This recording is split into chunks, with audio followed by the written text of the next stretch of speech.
Good day, ma'am. I'm John Leonard Okawansag.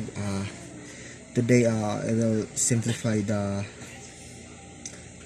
film processing by using a tray method. Okay, it is a photographic film. If wala pa po siyang laman, ito po siyang tinatawag na empty film. And also the exposure. It is the right amount of light. And the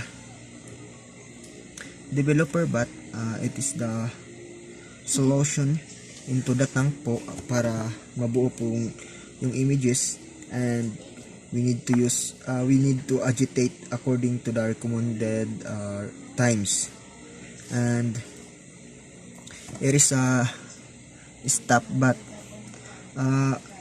After development for the stop bath into the tank, to halt the developing process.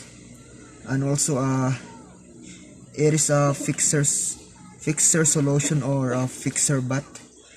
We need fixer bath to introduce the fixer solution and to remove silver halide crystals, and para mabuo po yung film and maganda po yung kalabasan.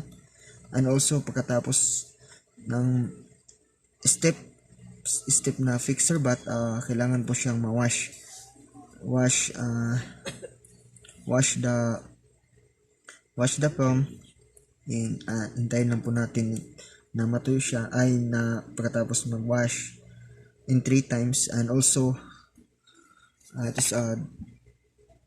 and we need to dry film para to strip the film onto dust and free, para doon sa free environment to dry, para makita po yun natin yung kalabasan sa film.